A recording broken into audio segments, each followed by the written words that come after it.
నమస్తే, welcome to 99 TV. అక్రమంగా బంగ్లాదేశ్ నుంచి చొరబడి ఏళ్ల తరబడి తెస్టేసుకొని కూర్చున్న వలసదారులందరికీ గుండెల్లో గుణపాలు దిగుతున్నాయి. ఏడాది మార్చిలో పాస్ అయిన చట్టం సెప్టెంబర్ 1 నుంచి అమల్లోకి రావడంతో దేవుడా అంటూ బంగ్లాదేశ్కి పరుగులెత్తుకుంటూ వెళ్ళిపోతున్నారు. బార్డర్ దగ్గర చెక్పోస్టుల దగ్గర చూస్తే వీళ్ళ హడావిడి కనిపిస్తుంది. ఇన్నాళ్ళు వీళ్ళని అడ్డం పెట్టుకుని ఓటు బ్యాంక్ రాజకీయాలు చేసిన మార్క్సిస్ట్ పార్టీ కావచ్చు, మమతా బెనర్జీ పార్టీ కావచ్చు, ఇప్పుడు ఒక్కసారిగా క్వశ్చన్ మార్క్ ఫేస్ చేసుకుని రాష్ట్ర ప్రజల వంక చూస్తున్నాయి.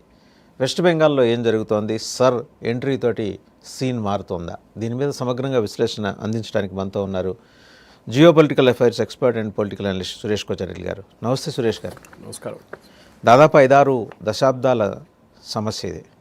అలా లాకులెత్తేసి అక్రమ చొరబాటుదారులకి అవకాశం ఇచ్చి వాళ్ళకి సౌకర్యాలు, రేషన్ కార్డులు, సబ్సిడీల మీద అన్నీ ఇచ్చి ఇన్నాళ్ళు నడిపిస్తుంది. దానికి ఫలితం ఈరోజు అనుభవిస్తున్నారా? కరెక్ట్. ఎందుకంటే వెస్ట్ బెంగాల్లో ఈ డెమోగ్రఫిక్ చేంజ్ అనేది 1947లో మొదలైంది ఫస్ట్.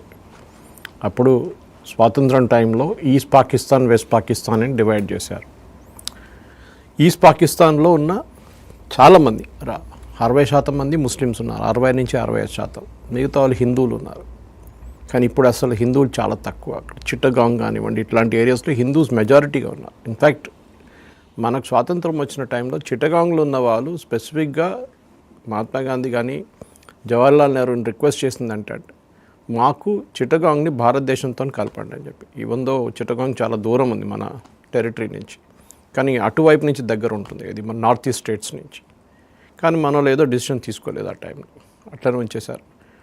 ఇక చిట్టగాంగ్లో కూడా ఇప్పుడు హిందువులు చాలా తగ్గారు. ఇన్ఫ్యాక్ట్ వన్ ఆఫ్ ద శక్తిపీఠస్ అక్కడ ఉన్నాయి, చిట్టగాంగ్ ఏరియాలో ఉన్నాయి.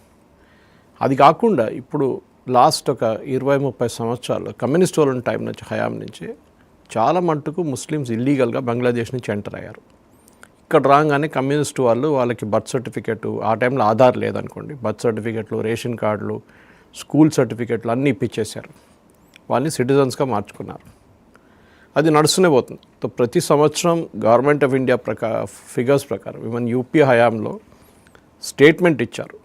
ఆ టైంలో వాళ్ళ union minister of state for home ఆయన పేరు గుర్తులేదు, పార్లమెంట్లో ఒక స్టేట్మెంట్ ఏమి ఇష్యూ చేశారంటే 1 కోటి మంది దాకా ఇల్లీగల్ ఇమిగ్రెంట్స్ ఉన్నారని చెప్పి బంగ్లాదేశ్ నుంచి వెస్ట్ బెంగాల్ అని చెప్పారు. ఇది ఎప్పటి మాట సార్?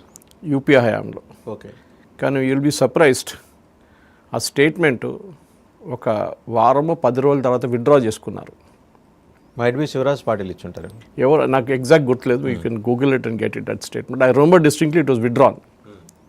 ఎందుకంటే వీళ్ళకి అర్థమైంది ఇదంతా ముస్లిం ఓట్ బ్యాంకు, మొత్తం పెద్ద గొడవ అవుతుందని చెప్పి విత్డ్రా చేసుకున్నారు ఆ స్టేట్మెంట్. ఇప్పుడు కూడా minister of state for home ఇప్పుడు ఎన్డీఏ హయాంలో కూడా వాళ్ళేమంటున్నారంటే అక్కడ ఇప్పుడు బంగ్లాదేశ్ నుంచి వచ్చిన వాళ్ళు 1 కోటి నుంచి 1.5 లక్షల మంది, 1.5 మంది, that is 1,20,00,000 people are there in West Bengal and other states.